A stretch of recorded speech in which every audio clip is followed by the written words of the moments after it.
Welcome to daily fact. आज हम discuss करेंगे क्लासिफिकेशन ऑफ टेरेस्ट्रियल इकोसिस्टम। ये टॉपिक प्रीलिम्स और मेंस दोनों के लिए काफ़ी इंपॉर्टेंट रहेगा और आज हमारा टारगेट रहेगा कि हम इस टॉपिक को क्विकली जो है वो रिवाइज करेंगे। अगर आप हमारे साथ नए जुड़े हो तो आप हमारे इनिशिएटिव को सब्सक्राइब कर सकते हैं और साथ में शेयर कर सकते हैं। तो चलिए डिस्कस करते हैं क्लासिफिकेशन ऑफ टेरेस्ट्रियल इकोसिस्टम। तो सबसे पहले ब्रॉडली अगर हम बात करें तो इनको 3 पार्ट्स में डिवाइड किया गया है: tropical terrestrial ecosystem, temperate terrestrial ecosystem और आर्टिक या सब आर्टिक टेरेस्ट्रियल इकोसिस्टम। अगर हम बात करें ट्रॉपिकल की तो ट्रॉपिकल को जो है वो 3 पार्ट्स में डिवाइड किया गया है: डेजर्ट, फॉरेस्ट और ग्रासलैंड।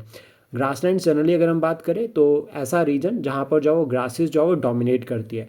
फॉरेस्ट की अगर हम बात करें ट्रॉपिकल रीजन में तो यहाँ पर आपको ड्राई फॉरेस्ट और रेन फॉरेस्ट दोनों देखने को मिलेंगे।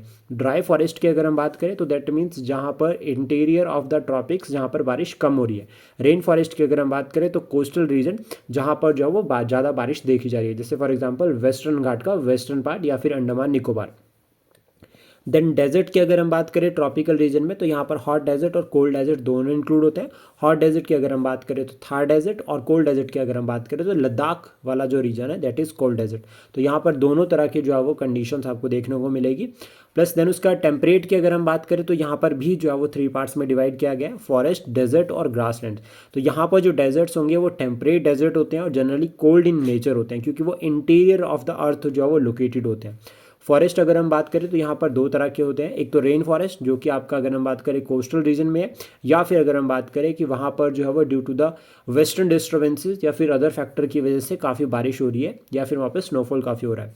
देन उसका दूसरा जो यहाँ पर आता है that is deciduous forest. Deciduous forest generally उस रीजन में होते हैं जहाँ पर विंटर जो है वो लंबी होती है in comparison to summer.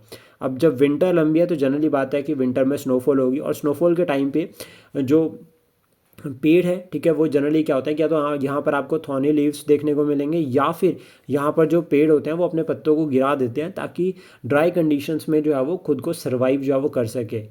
Then उसके बाद यहाँ पर ग्रासलैंड्स की अगर हम बात करें तो टेम्परेट रीजन में आपको ग्रासलैंड्स मिलेंगे और ये जो ग्रासलैंड्स है फिर आपको जो है वो नॉर्दर्न हेमिस्फीयर में ज़्यादा देखने को मिलेंगे in comparison to southern. Then उसके बाद आर्टिक या फिर सब आर्टिक रीजन।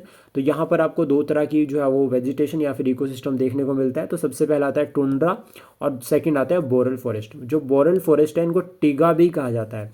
अगर हम बात करें सबसे ऊपर पहले टुंड्रा लाइन होती है, देन उसके बाद आपको जो है वो एक फॉरेस्ट लाइन देखने को मिलेगी दैट इज़ बोरल फॉरेस्ट या फिर इनको टिगा कहा जाता है। टुंड्रा की अगर हम बात करें तो आर्टिक टुंड्रा और एल्पाइन टुंड्रा 2 तरह के होते हैं और यहाँ पर जो है वो आपको मेनली जो है वो आर्टिक रीजन में इस तरह की कंडीशन देखने को मिलेगी और इस रीजन में ट्री लाइन कम होती है।